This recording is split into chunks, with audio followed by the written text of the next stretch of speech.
Muito boa tarde, estimados ouvintes da Rádio Portuense. Sejam bem-vindos a mais um programa Cláudia Moura à Conversa Com. O convidado desta semana é o professor Dr. José Manuel Silva. O seu professor é presidente da Escola Superior de Saúde de Santa Maria do Porto. Muito boa tarde, professor. Bem-aja pela presença no programa Cláudia Moura à Conversa Com. Eu é que agradeço, muito obrigado. Alentejano. É, sou alentejano, sou dos poucos alentejanos que andam aqui pelo Porto. Pois, como era o Carnaval no Redondo? Olha, na altura dizia-se que era o melhor da região. Eram fundamentalmente bailes e diversões mais ou menos ingênuas. Quase todo, eu era muito miúdo na altura e adolescente, portanto eram 3 ou 4 dias de folia, onde sobretudo o que avultava eram os bailes e aqueles primeiros amores, não é? Lembro-me que havia uma grande estratificação social, então havia três sítios onde havia atividades. Havia uma coletividade para as pessoas mais pobres, digamos, depois havia a classe média e depois a classe mais alta, que na altura eram já classe média mais alta, não é? Então aquilo era muito estratificado, mas nós gostávamos, eu era assim, o meu pai era funcionário público e portanto eu estava naquela franja entre os de cima e os de baixo. Sim. E habituei-me sempre a conviver com toda a gente. E então íamos para aquelas bailariques mais populares e lembro-me que de uma das vezes dancei toda a noite com uma menina e no outro dia andava com o cheiro do perfume dela na mão e durante não sei quanto tempo ficou-me aquele odor na mão, que me lembrava sempre. A menina se chamava Bárbara, por acaso nunca mais a vi.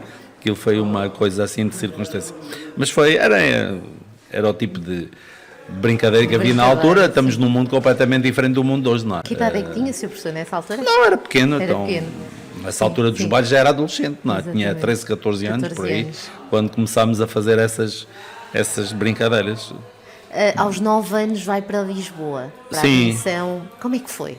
Como é que foi este desafio, esta aventura? Foi uma experiência muitíssimo importante, mas que começou a marcar um bocado a minha vida no sentido de me ter habituado a estar em ambientes hostis e conseguir sobreviver nesses ambientes. Porque, como calcula, na altura ir para Lisboa, para um miúdo que vinha lá do Alentejo Profundo, era uma sensação difícil. Exatamente. E depois ainda por cima, como eu tinha uma pronúncia muito carregada, não é? Porque hoje em dia nota-se, mas já não se nota muito, eu na altura falava mesmo assim a alentejano. Muito bem. E fartei-me de ser gozado, não é? Lá em Lisboa, até os professores gozavam comigo, portanto se fosse hoje, dir-se-ia que eu era uma vítima de bullying. Na altura não me sentia confortável, mas pronto, passei por cima disso e vivi lá 2 anos em Lisboa, até que voltei para o Alentejo. Sim.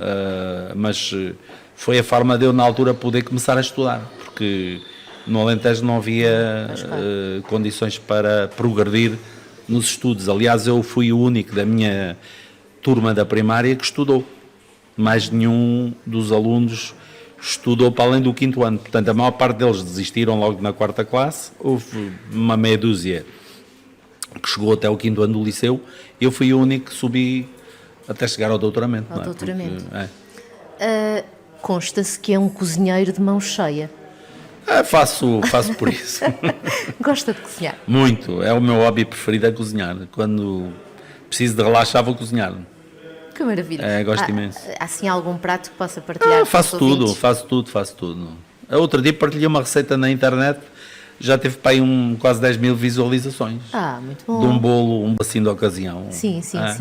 Mas faço aqueles pratos tradicionais alentejanos, não é? Exatamente. É mais ou menos isso. Faço bolos, o que é que não doces. deve faltar numa mesa alentejana? Eu acho que o máximo dos máximos é o prato que eu gosto mais, é borrego assado. Borrego assado? Borrego assado. Acho que é um prato excepcional, mas há muitas pessoas que não estão habituadas a comer borrego. Sim. E não gostam muito, não é? Porque no Alentejo, na altura, não se comia praticamente carne de vaca. Exatamente. E eu não sou muito de aves e, portanto, o borrego era, de facto... Uma boa mas um borrego assado, bem assado, é delicioso, eu acho. Fantástico. E depois faz-se aquelas sopas. No Alentejo fazem-se aquelas sopas de pão, não é? Sim. Sopa de tomate, sorda, etc. Muitos coentros. Coisa maravilhosa. Um bom vinho, tinta e tal. É agradável. Uma recordação de infância? Tenho muitas recordações de infância, mas há Vou ser franco, há uma recordação de infância que me marcou para toda a vida, que eram as lenga-lengas que a minha avó materna me contava quando eu era muito pequeno. Ela morreu, eu tinha 3 anos, ia fazer 4, mas tenho uma ligação com ela ainda hoje fortíssima. E vou agora fazer, no próximo sábado, uma festa de família, em que vou juntar todos os meus primos, não é? Tio já não, ainda há uma tia, por afinidade, e vamos nos juntar todos, somos todos os herdeiros da avó Ana Rita. Que bom. Que era uma mulher, quando a minha mãe nasceu foi a mais nova, ela teve 14 filhos. Sim. A minha mãe era a mais nova e ela já tinha 49 anos, agora veja bem, a minha mãe se fosse viva tinha 98, portanto há 98 anos, uma mulher ter filhos aos 49. Absolutamente. E ela ainda criou a minha mãe e eu ainda a conheci, está a ver? Era espetacular. Exatamente. Uma grande avó.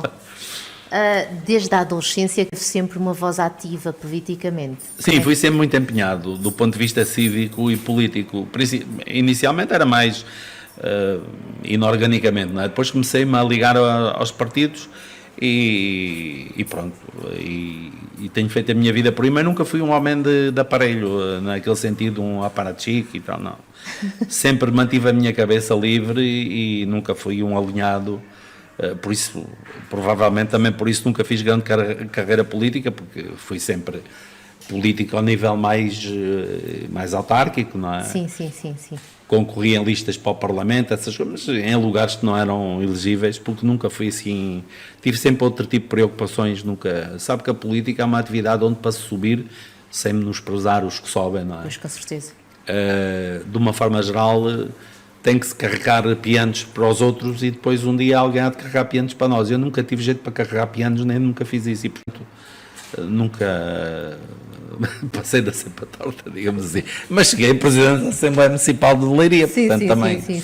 Enfim, fui vereador, 2 mandatos, cheguei a desempenhar cargos no Ministério da Educação, fui diretor regional de Educação do Centro, embora fosse um lugar de indicação política, não foi só por isso, quer dizer, Exatamente. eu tinha qualificações na área. Sim. Mas a política é uma atividade que eu acho interessantíssima, embora agora tenha posto a política de lado, não é? Agora estou-me a dedicar a outras atividades mais diretas, não é? Sim. Se o convite surgir, aceita? Depende, não é? Sim. Depende. Nós nunca podemos dizer que não é? Depende. Se me convidassem para uma coisa que eu achasse que era interessante, um projeto qualquer, dependia, não é? Pois, mas eu sempre, como lhe disse, sempre mantive a minha independência, tanto mais quando estive no Ministério da Educação, saía o meu pedido, desentendi-me, deixei de me identificar com a política da Ministra e do Primeiro-Ministro e pedi para me vir embora. Exatamente. E como nunca dependi da política, porque isso é outra das coisas que eu acho que é muito negativa, é as pessoas dependerem da política. As pessoas devem ser independentes. Se não estão bem, vêm-se embora, não é? Agora, quando a pessoa depende só da vida política, se lhe tiram aquilo, fica sem chão. Nem mais. E, portanto, as pessoas depois têm que fazer o que lhes mandam fazer. E eu, como nunca fiz aquilo que me mandam fazer, só faço aquilo que eu entendo que deve ser feito, não dava para esse tipo de coisas. Começou a trabalhar aos 19 anos. Sim. Qual foi a função? O meu primeiro trabalho foi na Caixa de Previdência da CUF, por acaso, da Companhia União Fabril. Foi uma experiência terrível. O meu primeiro contato com o mercado de trabalho assim a sério foi péssimo, porque eu testava matemática e fui para a contabilidade, não é? E então, para acharem-me logo que lá cheguei, puseram-me uma quantidade de dossiês para tentar encontrar 20 cêntimos, na altura, 20 centavos, não é? Que havia uma diferença, diziam eles, de 20 centavos lá nas contas. Então eu tinha que compulsar milhares de documentos para ver se encontrava os 20 centavos. Claro que nunca mais encontrei os 20 centavos e nunca gostei daquilo. Mas aprendi lá coisas muito importantes, a principal das quais foi uma vez que precisava de... Aquilo era era assim uma divisão retangular, cheia de dossiês até ao teto, e eu precisava de um dossiê que estava em cima e fui buscar um banco para me subir, um escadote para tirar o dossiê, e lá um dos outros colegas disse: "Tu, o que é que você vai fazer?" "Vou tirar o dossiê." "Então, e o contínuo o que é que faz?" Se você faz o serviço dele, o contínuo fica sem que fazer, não é? E eu aprendi que essa lição era fundamental, portanto, não podemos... Às vezes apetece ir ao lugar aos outros, mas não pode ser, temos que... As tarefas estão bem As definidas. tarefas estão definidas e é melhor não tirar o lugar a ninguém. Pois. Mas isso marcou-me para a vida, eu não sou nada desse tipo de coisa, não é? Partilho muito as minhas tarefas e não faço distinções entre as pessoas, mas ali era regra, não é? Exatamente, e há que cumprir. Não se tiravam os dossiês porque isso era para o contínuo, não é? Na tropa fez um curso que depois foi útil. Bem, na tropa eu fui para oficial miliciano, não é? Sim. Eu já tinha habilitações, fui para oficial miliciano e foi uma experiência extraordinária. Eu gostei imenso de fazer a tropa. A maior parte das pessoas da minha geração diz mal da tropa, eu não gostei imenso. Aliás, eu tudo o que fiz na vida, eu gosto imenso, estou a gostar imenso de estar aqui nesta entrevista. Eu gosto também. sempre muito das coisas que faço. Sim. E portanto a tropa para mim foi ótima e nesse sentido até me ajudou porque eu depois saí de lá. A minha primeira, quer dizer, eu quando saí da Caixa de Previdência da CUF, depois fui para resolver ir para a tropa. Estava farto. Eu na altura tinha uma relação um bocado complicada com o meu pai, queria ser autónomo e portanto fui-me embora e foi a forma de eu sair de casa, foi ir para a tropa. E depois, como era oficial miliciano e os oficiais milicianos tinham todos que dar instrução e tinham... Era por inerência de funções, tinham que fazer um curso de Educação Física Militar e, portanto, aquilo dava habilitação para ser professor de Educação Física. Eu, quando saí da tropa, ainda dei umas aulas numa espécie de um colégio privado e depois, quando fui para o público, eu ainda não tinha o curso acabado e comecei por dar aulas de Educação Física. Portanto, até isso já fiz na vida, fui professor de Educação Física e foi o que eu comecei a minha carreira no ensino estatal por ser professor de Educação Física. E essa vontade e interesse pelo exercício mantém? O professor não, nunca gostei de exercício físico.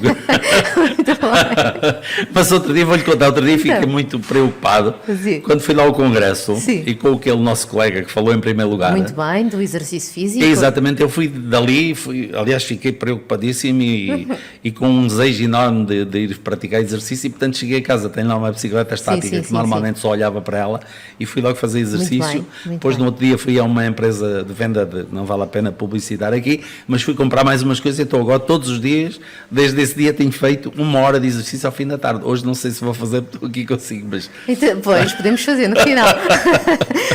Sr. Professor, mas então a conferência que escutamos teve um sentido pedagógico. Teve, sem dúvida, gostei imenso da intervenção, ainda bem que o senhor falou antes de mim, não é? Porque eu sim pude ouvi-lo e refletir e achei, mas aquela abordagem que ele fez para mim foi inovadora. Exatamente. Porque normalmente não abordam aquilo da perspectiva do fisiologista, não é? E eu achei muito apiado. Sobretudo, o que me interessou mais ali foi o aspecto do desenvolvimento cognitivo e da estimulação cognitiva, não é? Sim. Portanto, o exercício físico não apenas... Sabia-se isso, mas ele pôs aquilo de uma forma tão clara que eu achei que era muito interessante. E o que é verdade é que desde que comecei a fazer agora mais regularmente, porque eu fazia sempre um pequeno exercício de manhã, mas porque a diferença é tens que te esforçar, não basta fazer uma caminhadazita e tal, é preciso puxar a sério. E o que é verdade é que isso tem-me feito muito bem, até do ponto de vista da disposição, tenho andado mais leve, mais bem disposto. Então, portanto, eu reparei quando o Sr. Professor chegou. Foi bom ter ido lá ao congresso. Não sei se foi bom aquilo que eu lá disse, partilhei lá, mas aquilo para mim foi ótimo. Considera-se um empreendedor? Eu considero, mas devo-lhe dizer que o único prémio que eu recebi na vida foi do município de Pombal, exatamente reconhecendo o meu caráter empreendedor. Muito bem. Tenho fui autarca em Leiria 30 anos, nunca me deram prémio nenhum, mas em Pombal deram uma distinção municipal, não é? Faz parte lá das distinções municipais, pelo meu caráter empreendedor. Na verdade, o que eu fiz em Pombal foi o que fiz sempre na vida, quer dizer, quando eu estava lá na Direção Regional da Educação, foi preciso construir uma escola em Pombal. E eu, por inércia do cargo, achei que se justificava e promovi a construção lá de uma escola, mas também promovi em Leiria e nunca me deram prémio nenhum por isso, mas em Pombal deram. Portanto, olha, o meu crachá de empreendedora é daí. E depois, mais tarde, tive uma desagradável surpresa. Nós propusemos um curso aqui na escola e tem uma unidade curricular de empreendedorismo, uma disciplina de empreendedorismo. E, obviamente, o responsável sou eu. E a Direção-Geral não aceitou, dizer que eu não tinha currículo para poder gerir. Mesmo com medalha? De maneira que eu depois... Porque eles só mandaram a minha licenciatura, porque, entretanto, licenciei-me em História, não é? E, de facto... olhar para aquilo só na perspectiva da licenciatura não parecia aceitável. Eu disse, não, vocês estão enganados, não leram com certeza o currículo. Eles então leram o currículo e perceberam. E mudaram de opinião. Mas teve a sua piada. A vida é maravilhosa. Com 25 anos foi administrador de uma empresa com cerca de 400 trabalhadores. Como é que é? Olha, isso foi por causa daquele período da Revolução, não é? Sim. É preciso contextualizar. Estavas num período em que o país estava todo em pé de guerra, em polvorosa, as empresas começaram a fechar e o Estado começou a intervir nas empresas, portanto não deixava fechar as empresas e punha lá administradores por parte do Estado. Sim, sim. E eu, quando na altura eu estava na tropa quando foi 25 de Abril, e a seguir eu era comandante de uma companhia de artilharia, uma bateria de artilharia, e também era o responsável da Justiça. E então, na altura, nomearam-me representante da Junta de Salvação Nacional, era assim que se dizia, para os assuntos civis. E naquela altura, praticamente, as polícias desapareceram e os militares é que faziam tudo. E então eu tive que ir a essa empresa, tirar lá o empresário que eles tinham sequestrado na empresa, e depois os trabalhadores gostaram tanto de mim, da abordagem que eu tinha feito e daquelas coisas todas, e depois também comecei a ser conhecido ali na zona, porque chamavam a tropa para greves e coisas, e nós acabávamos por dizer às pessoas que podiam fazer greve, embora não fosse legal, como é que a gente impedia, não é? Então depois esses trabalhadores, o governo na altura pediu-lhes para eles indicarem um administrador e eles convidaram-me. E eu convidei um colega meu que era aqui até de cima, de Oliveira das Meias, São João da Madeira, Oliveira das Meias, já até faleceu. E fomos para lá, para a empresa. Sim. E então aquilo era, quer dizer, foi uma experiência de fogo, não é? Porque exatamente. eu não tinha experiência nenhuma de gestão na altura, não é? Exatamente. Quer dizer, tinha a experiência da tropa, que eu era comandante de uma bateria de artilharia, portanto tinha aprendido ali na prática a lidar com os homens e tal. Mas foi uma experiência fantástica. E a primeira medida que nós tomámos lá, que hoje seria saudada, apesar de tudo, não é? Foi equalizar os vencimentos das mulheres aos homens. Aquilo era uma empresa, tinha condições de trabalho muito duras, era do ramo dos cortumes, e as condições de trabalho eram mesmo muito duras. E nós equalizámos os vencimentos. E então no dia seguinte tivemos uma manifestação das mulheres, porque achavam que não estavam de acordo, achavam que os homens deviam ganhar mais. Sim. Faziam um trabalho mais duro do que elas. Pois. Portanto, a nossa perspectiva empreendedora não foi... para a Frentex nessa altura, não é? Ainda não estava no tempo, mas nós não voltámos atrás e mantivemos a decisão. E ainda hoje me sinto muito honrado, digamos assim, por termos tomado aquela decisão. Na altura era quase impensável, quer dizer. Não... Sim. Interessado pela sociologia, pela antropologia, mas vai parar à história. Porque não havia, olha, antropologia era um curso que só se podia tirar depois o bacharelato e depois ia-se para a administração colonial, na altura ainda havia colónias. A sociologia não existia, cá em Portugal na altura não existia um curso de sociologia. Portanto eu sou muito prático, não é? Tirei o curso de História porque era aquele que estava na altura mais à mão. E depois, pronto, olha, fiz tudo na vida, também fiz isso, mas tenho feito muitas outras coisas. Em Torres Vedras, por exemplo, foi Torres Novas, muito obrigada. Foi diretor do museu e da biblioteca. Fui, durante vários anos, 7 ou 8. Até ir para os Estados Unidos fui diretor. Era professor e acumulava. Eu também sempre gostei de ter várias atividades ao mesmo tempo. Sim. Porque a pessoa, quando está menos bem numa, está melhor na outra. Não, e motiva, equilibra, sabe? Fazer sempre a mesma coisa é muito, para mim, não funciona. Sim. Aqui neste tempo que esteve na biblioteca e no museu, surgiu assim algum evento que realmente o tenha marcado e guarda até hoje? Fizemos muito, olha, remodelámos a biblioteca, criámos uma biblioteca infantil, reiniciei a publicação de uma revista, fiz muita coisa. Sim.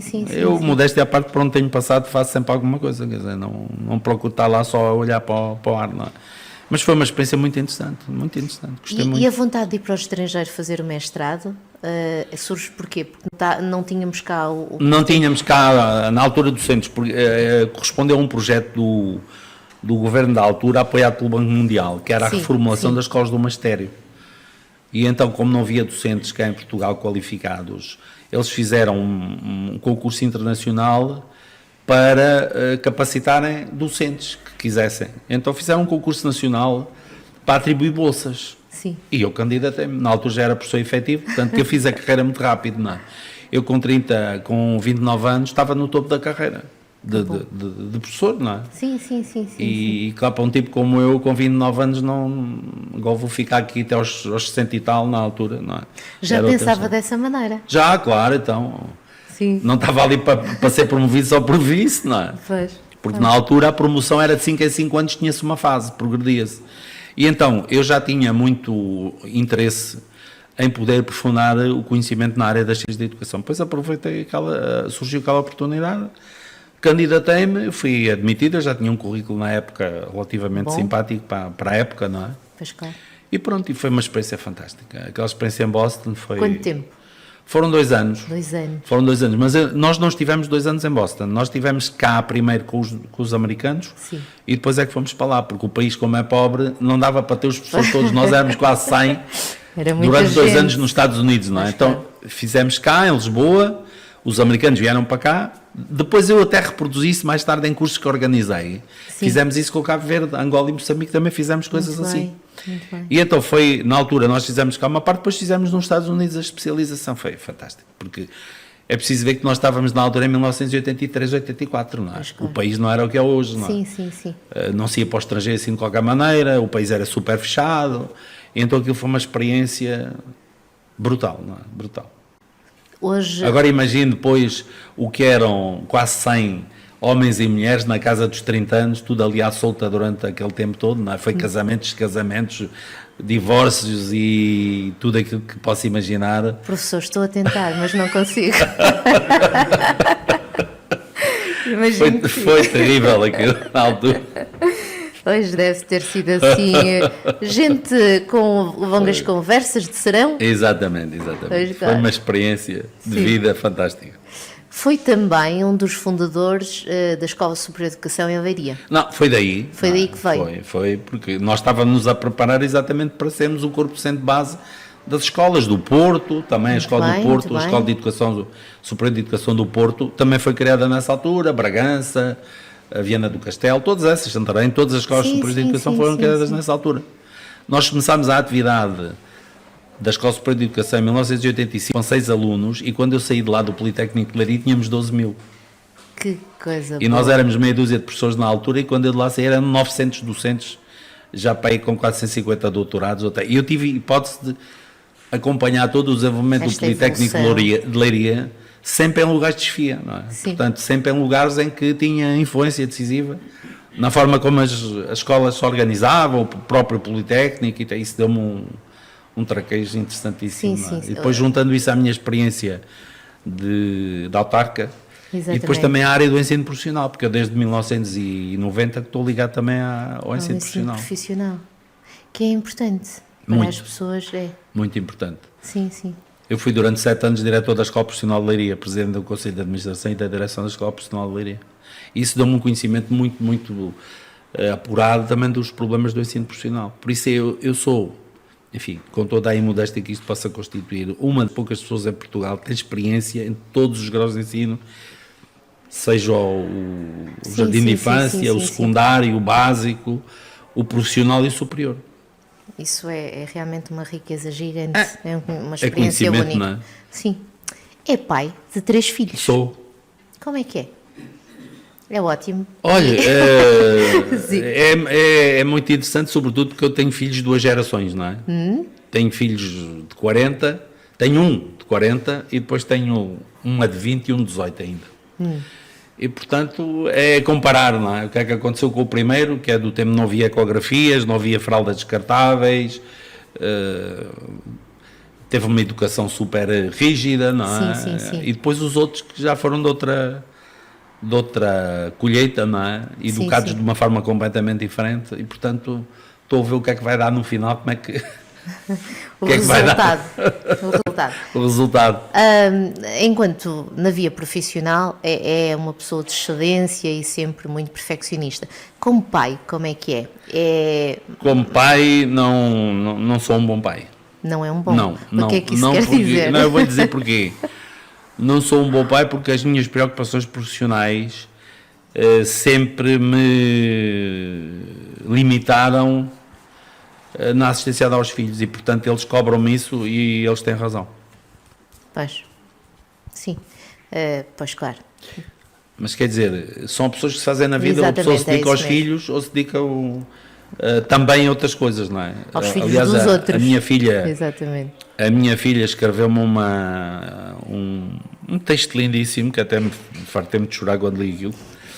Ela até me disse, pai, finalmente consegui que vertesse uma lágrima, porque eu sou um tipo muito muito frio, sobretudo na análise de certas situações mais difíceis, mas ela emocionou-me muito porque ela até dizia uma frase que era assim, os filhos não são meus, são do mundo. Sim. E ela dizia, não, são do mundo, mas também são teus. Pois claro. Mas eu tenho esse problema, reconheço que os miúdos, sobretudo o mais novo, queixa-se muito disso, porque eu, quando ele era pequeno, tinha uma atividade política muito intensa e a política a nível local faz à noite e nos fins de semana. Não é? E, portanto, o miúdo foi muito prejudicado por essa minha ausência permanente em reuniões, enfim, coisas que se fazem, contactos, não é? E isso é uma das coisas que não é um peso de consciência, quer dizer, não sou muito ter pesos de consciência, mas, porque é a realidade. Esteve um bocadinho mais ausente. Mas pronto, mas reconheço que devia ter dado mais atenção aos miúdos na altura em que eles se calhar precisavam mais de mim. Em 2012, ali à volta de 2012, começa a pensar numa possível reforma, até que abre um jornal e encontra um desafio tão gigante como os anteriores. Exatamente, isso é uma história fantástica, eu acho. Porque eu, primeiro, não me tinha pensado em reformar, começa por aí. Depois, não tinha. Era uma ideia que não se me colocava, mas depois, perante aquela situação do país em 2012, não é? Sim, ali, exatamente. E depois começaram-me a pressionar e tal. Eu, assim, de um momento para o outro, mesmo no final do ano de 2012, meti os papéis. Pai, no dia 28 de dezembro, coisa assim, meti os papéis. E depois comecei a pensar, o que é que eu vou fazer, não é? Não queria calçar as pantufas, não é? E depois, o Expresso, na altura, tinha um caderno de emprego, que eu nunca lia, Sim. E depois houve um dia, que eu tenho lá, agora por acaso não me lembro aqui de memória qual foi o dia, mas terá sido abril ou maio, uma coisa assim. Lembrei-me de ler o caderno de empregos do Expresso. Sim. E aparecia um anúncio. E eu, quando li aquilo, pensei, isto só pode ser para mim, não é? Não disse nada a ninguém, concorri. E aqui estou.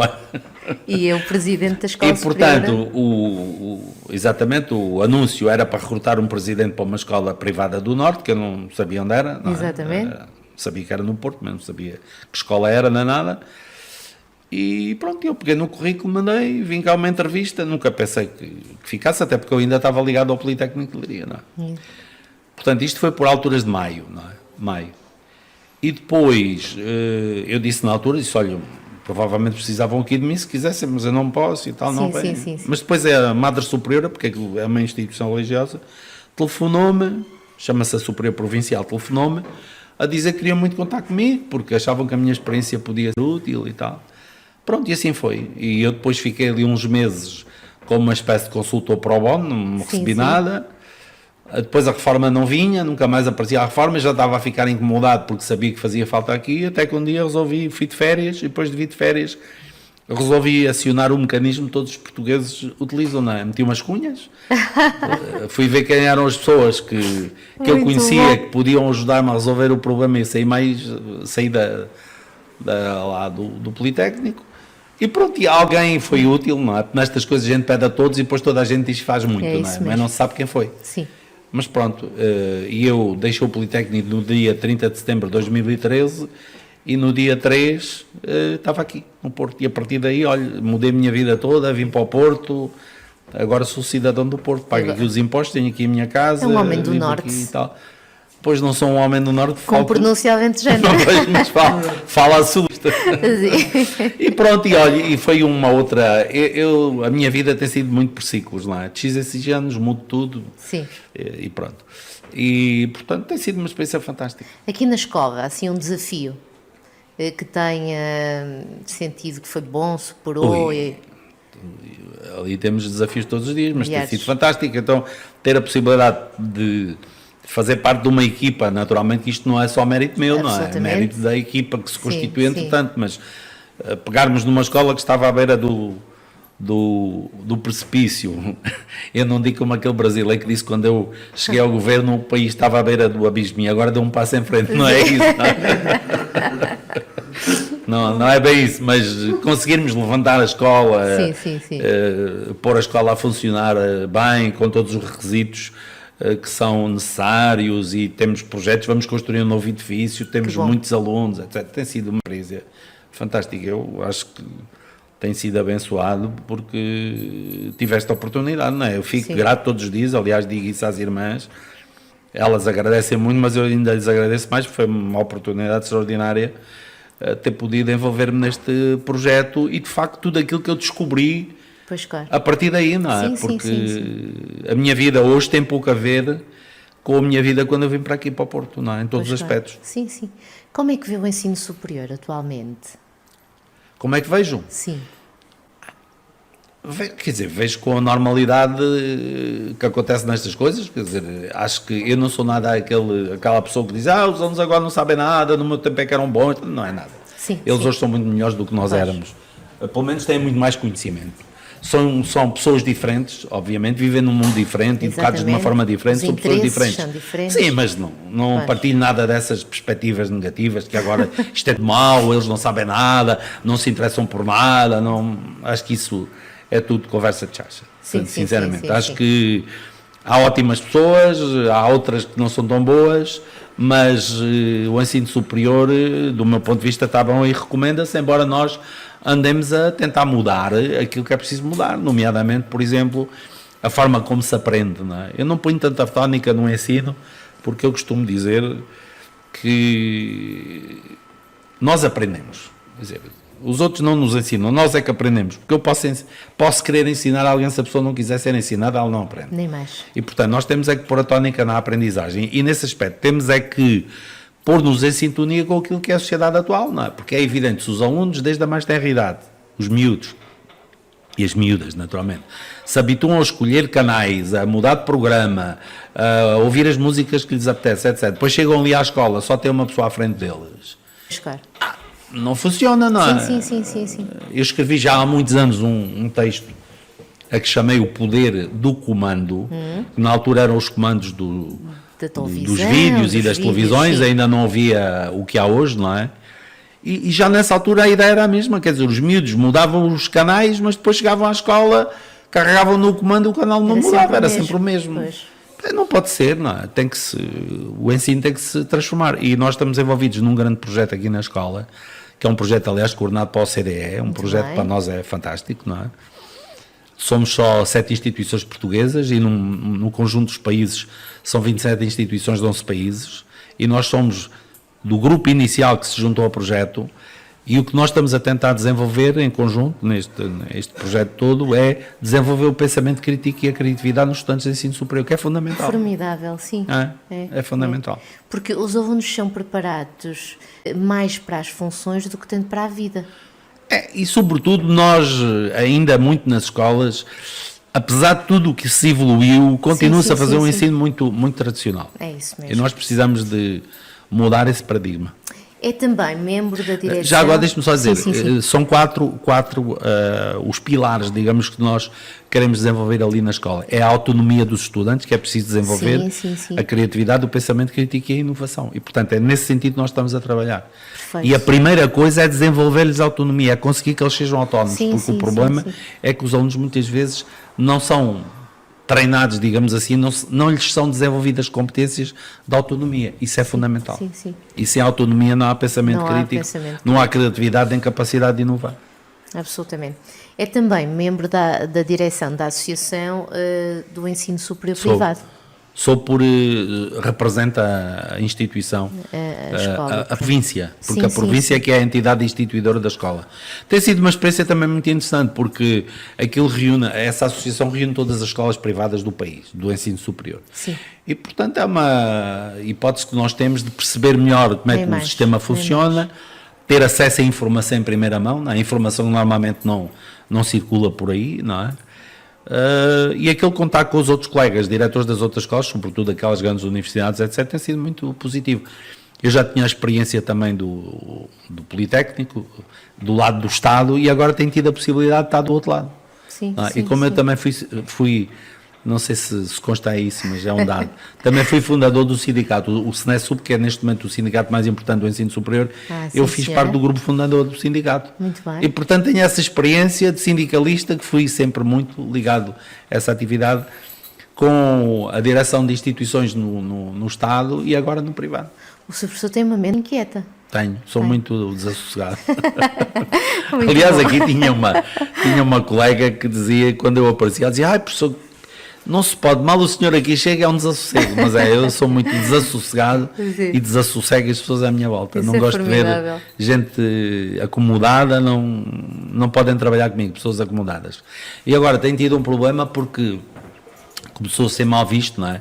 Mandar mensagens, e-mails, assim, ao fim de semana. Então agora tenho tido que me limitar um bocadinho, porque eu sou assim, não sou propriamente mau ao professor Marcelo, mas Sim. quando me dá às tantas da manhã, manda-me Mandava, e-mails ou pois manda claro. mensagens, e já tive trocas de mensagens de trabalho às 4 da manhã com colaboradores meus, não é? Pois, exatamente. Lembro-me uma vez que, até a certa altura, era um colega nessa altura, estava a dirigir outro departamento e eu era digamos, o responsável máximo daquilo.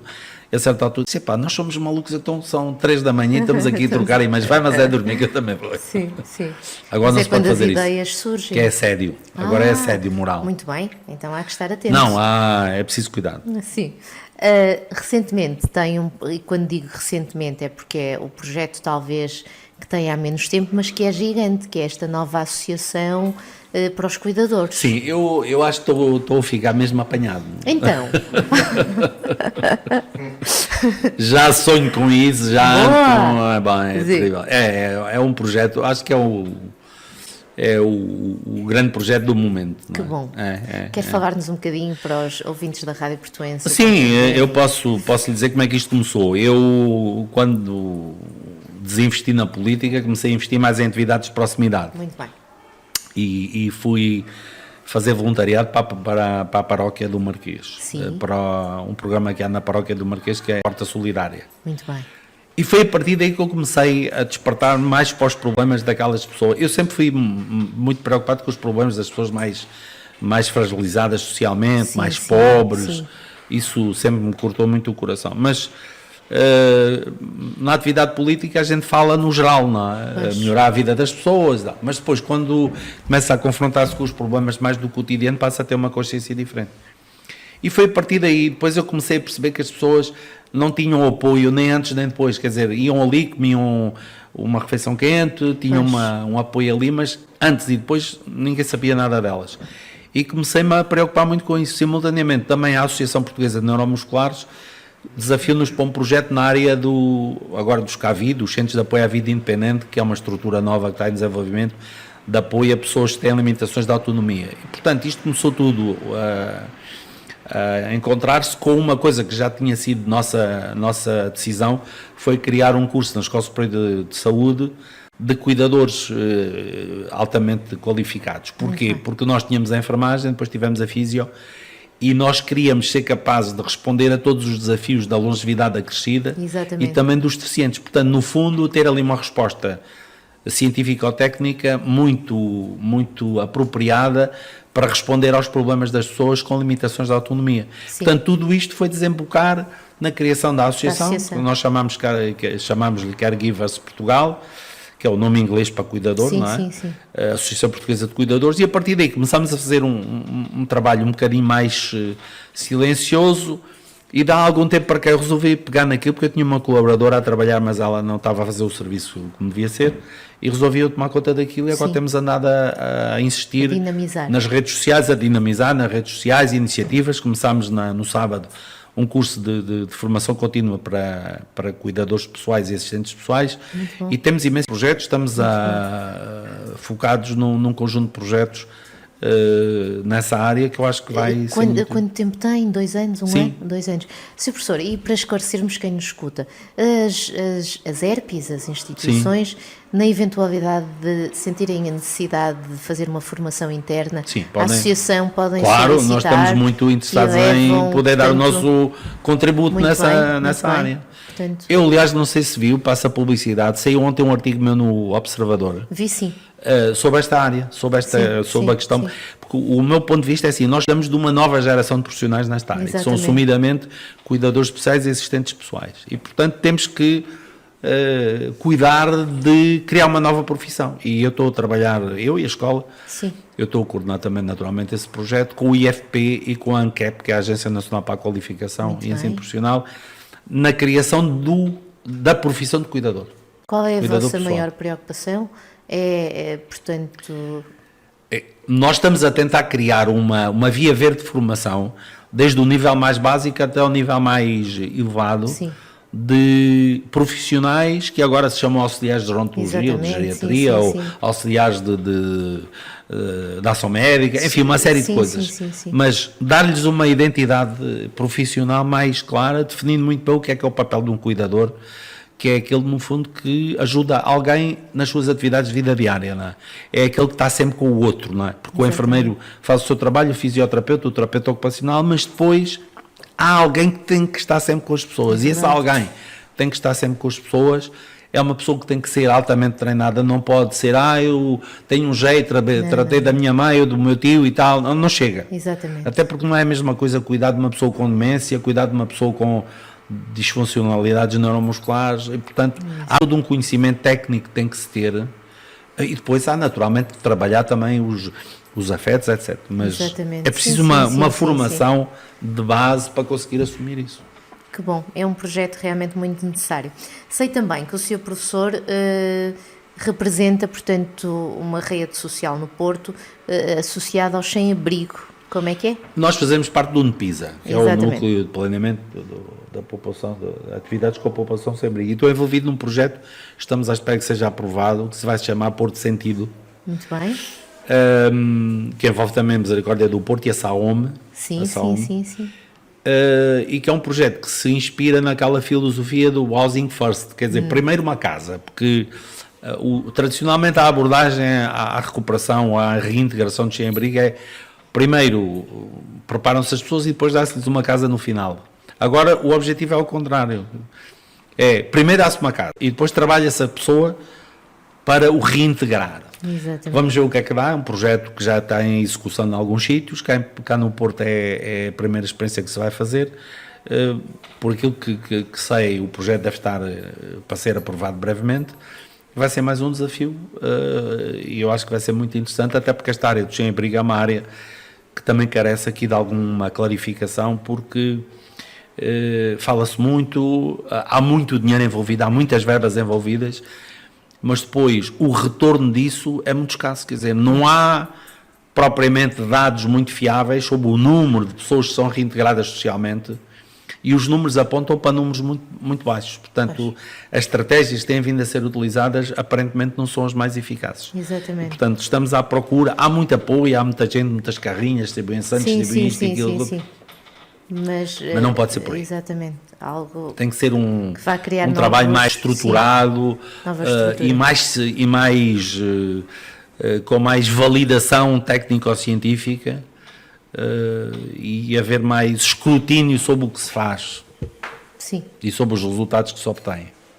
Inicialmente começa pelo gosto pela história, não é? Que é a licenciatura, mas depois agora tem trabalhado muito a questão da liderança também. Sim, porque eu depois fiz o mestrado em História também, fiz o mestrado em Ciências da Educação, depois fiz o doutoramento em Ciências da Educação e fiz uma pós-graduação em Gestão de Universidades e, entretanto, o trabalho que comecei a fazer em termos de especialização de doutoramento foi na área da liderança.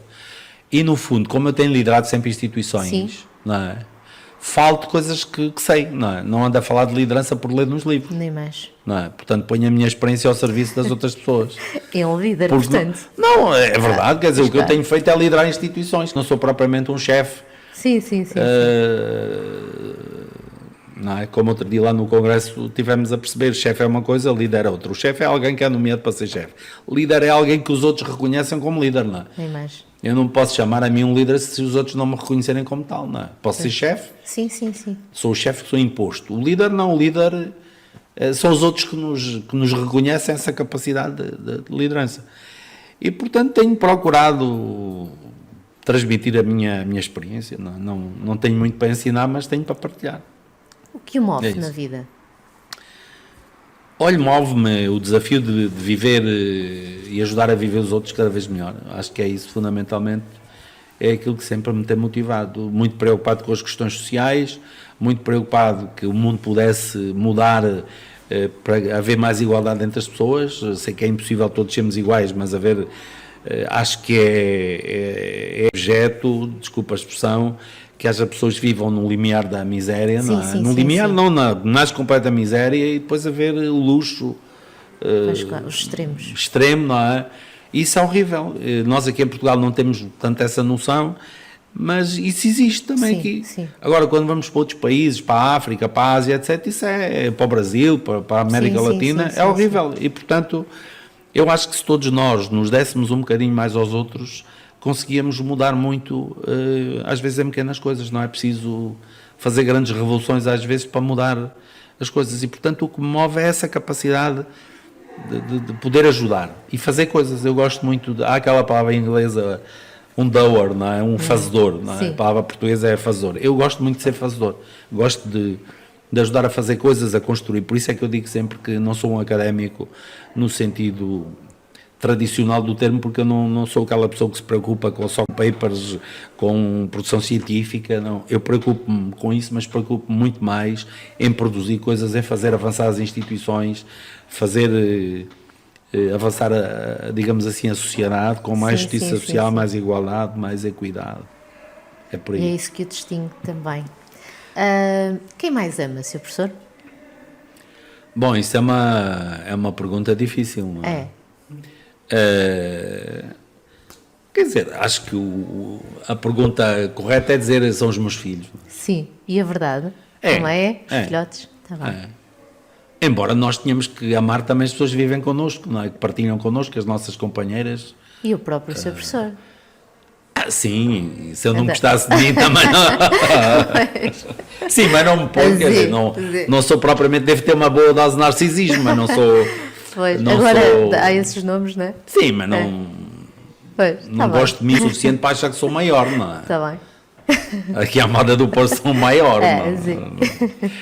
Acho que não é? Aliás, é uma coisa que eu lhe digo que com a idade nós temos que cada vez adquirimos mais essa sabedoria da humildade, Pois, não é? claro. Não vale a pena ser Sim, querer ser mais do que somos, porque no fundo os outros é que fazem o juízo sobre nós próprios, não é? Agora, eu também sou muito, digo isto com muita franqueza, não me preocupo muito o que os outros pensam de mim. pois. Eu preocupo-me em estar bem comigo e achar que me sinto bem. Sim. Claro, se os outros gostarem de mim, eu fico mais satisfeito. Pois. Se não gostarem, também o problema é deles. Sim, sim, sim. Eu, aliás, houve um período da minha vida que eu tive muitos problemas. Quem anda na política sabe que isso Sim. é habitual, não é? Temos muitos problemas em certos momentos por causa da luta política, as pessoas dizem mal, chamam nomes, etc. E eu sempre tive uma ideia muito clara sobre isso, que é assim, eu não me... as pessoas que eventualmente me insultam, Pois. é um problema delas. Eu só me deixo insultar se eu quiser ser insultado. Se eu não ligar às pessoas, elas não me Exatamente. insultam. Sim, E, sim. portanto, é como a água que bate nos impermeáveis e vai para baixo e não Sim. nos molha. Não é? E é a minha filosofia. Portanto, quando às vezes alguém me tenta atacar, eu passo ao lado dessas coisas. Exatamente. É um bom princípio. É. É um homem apaixonado? Sou muito apaixonado pelas coisas que faço. Há assim há algum ato de paixão que possa partilhar connosco aqui hoje, os presentes e com os ouvintes já em casa? Já tive tantas paixões que Uma? A minha paixão agora é a Escola Superior de Saúde de Santa Maria, é a minha grande paixão. Sim. Paixão. Depois tenho umas paixões Muito pessoais, bom, não é? muito bom. Sim, mas Mas era essa essas- que eu perguntava.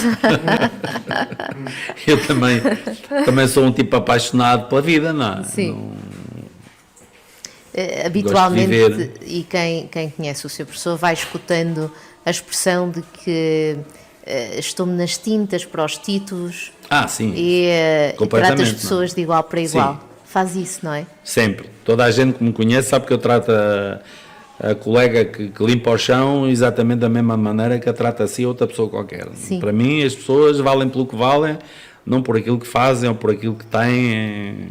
Sempre assim fui, e é das poucas, não é, ia dizer é das poucas coisas, não é das poucas, é das muitas coisas que eu retenho, é que pelos cargos onde estive sempre, toda a gente sempre achou, fez-me sempre justiça sobre isso, que eu tratava as pessoas todas por igual, não fazia distinções entre as pessoas, e às vezes havia umas pessoas que diziam que eu tratava melhor as mulheres bonitas, mas isso... E isso é real, Sr. Professor? Não, acho que não, as pessoas é que às vezes têm... desenvolver essas, como há bocado conversavas, não é? As pessoas às vezes são um bocado ciumentas, mas eu acho que trata as pessoas todas por igual. O problema é que às vezes também depende das interações que se estabelecem, não é? Se uma pessoa bonita é mais simpática para mim, também tem que ser para ela. Mas não é por isso, quer dizer, acho que as pessoas são todas... Até porque toda a gente é bonito. Sim, toda a gente é bonito, claro. Algumas são bonitas fisicamente, outras são mais bonitas por pelas ideias que têm. E nós temos que ver com a radiografia, não é? Sr. Professor, um objetivo para os próximos 2 anos? Após os próximos 2 anos é construir um edifício, o Polo 2 da Escola Superior de Saúde de Santa Maria. Muito bem. E para os próximos 3? 3, 5, vá. É difícil, não é? 5 anos, para termos aqui uma distância. Para os próximos 5 anos é resolver, digamos assim, as coisas que há para resolver aqui na escola e depois partir para outro projeto. Sim. Já tenho outro projeto em mente, outro projeto pessoal, não é? de vivência pessoal, e portanto é isso que eu quero fazer, porque uma das coisas que eu acho que é fundamental é até à hora da morte nós temos projetos. Sim. Não é? Como outro dia escrevi num artigo, nem que seja dar de comer ao gato, ou regar as flores, ou olhar para a mudança das estações do ano, acho que nós temos que ter sempre um projeto de vida qualquer. E portanto é isso que eu procuro fazer, é ir-me adaptando. Ao longo da minha vida foi isso que eu fiz sempre, fui procurando adaptar-me à realidade e pondo objetivos sempre. Sim. Há de haver um dia que eu sinto que já posso ir mais devagar, não posso ir tanto depressa, tenho que ir mais devagar, mas espero conseguir chegar a essa fase com a clarividência necessária para poder fazer escolhas. É ambicioso? Claro, sou ambicioso, mas não sou materialmente ambicioso. Sim. Tenho objetivos ambiciosos, mas não sou materialmente ambicioso. Não, eu dou pouca atenção às coisas materiais. Nas equipas, sou muito franciscano. Exatamente. Nas equipas, o que é que mais aprecia? É a identidade de objetivos. Portanto, a unidade na ação. E, sobretudo, o foco, a capacidade de nos focarmos no objetivo e a equipa toda em prol do mesmo objetivo. Portanto, ser uma equipa forte, mentalmente forte, capaz de realizar as tarefas que tem para realizar e sem perder o foco. Eu acho que isso é fundamental. O que é que não... Aliás, eu costumo falar dos 3 Fs, que é fé, foco e força. Sim. Fé não quer dizer que seja fé religiosa, é fé no projeto. Exatamente. Não é? Foco no objetivo e força para chegar lá. Pois, é isso. O que não aguenta nas equipas? Mediocridade. É a coisa pior para mim, é a mediocridade. Nas pessoas, nas equipas, espírito pequenino,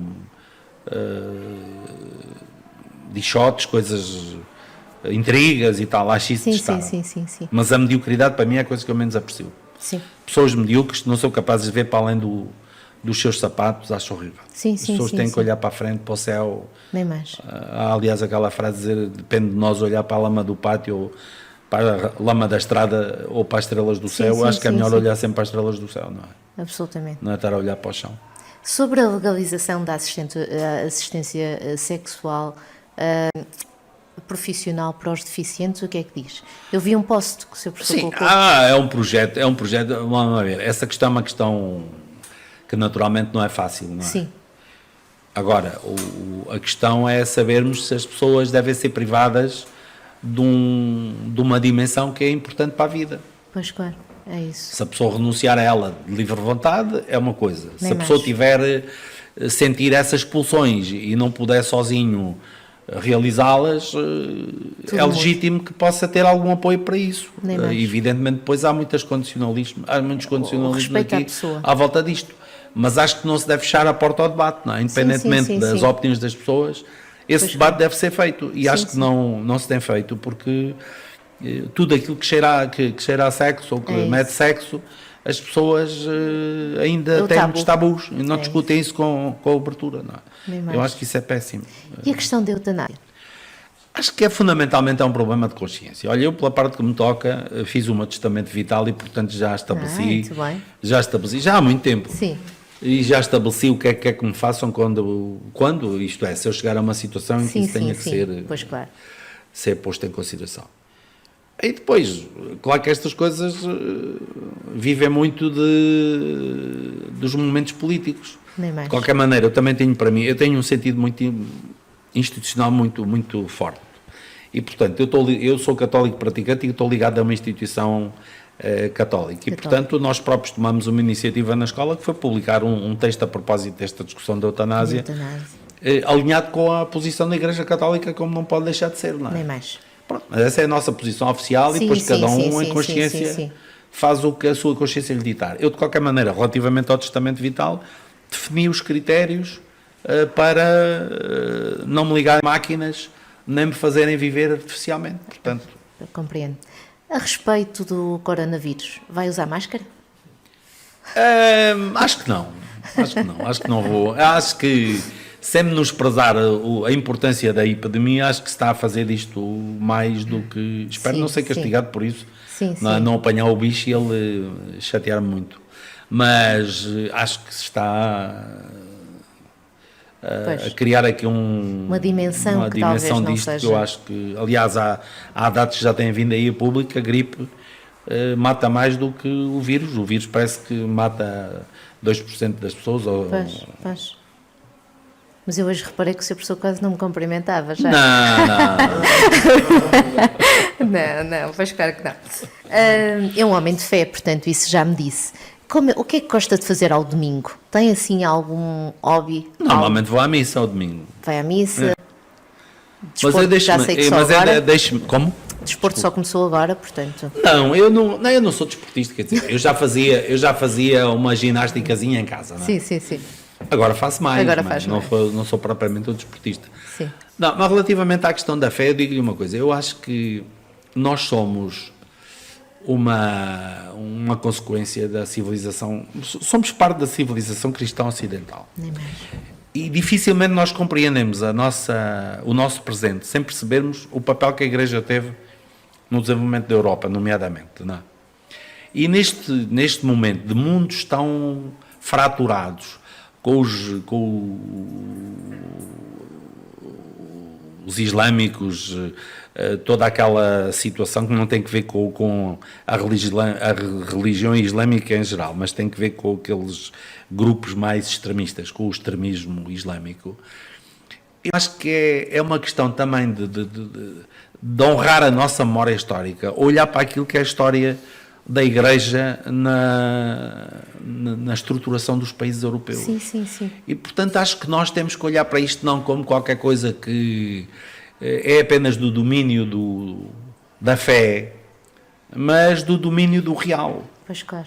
Porque o que é verdade é que nós temos uma determinada cultura que não se explica de outra forma a não ser pela nossa herança religiosa, não é? Basta olhar para os monumentos, para aquilo que nós somos, para o facto das pessoas todas ainda querem batizar os filhos, casar-se talvez já não se casem muito pela igreja, mas querem batizar os filhos, quando morrem querem ser encomendados, e portanto há aqui ainda uma herança importante. Exatamente. Que nos ajuda a ter a nossa memória do passado, e nós sem memória também não somos nada. Não é? Absolutamente.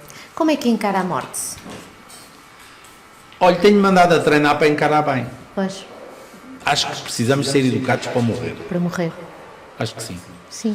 E aliás, devo dizer que o seu livro e as conversas que temos tido às vezes sobre esse assunto, e também conversas que tenho tido com outras colegas, estão muito ligadas aos cuidados paliativos, etc., me têm ajudado muito a formular uma perspectiva mais digamos, comum. E agora, a morte do meu pai até me ajudou o facto de ter assistido à morte dele, estar ali com ele e assistir aos últimos momentos foi muito bom para mim. Aprendi muito. Compreendo. Aprendi muito. Como é que pretende ser recordado?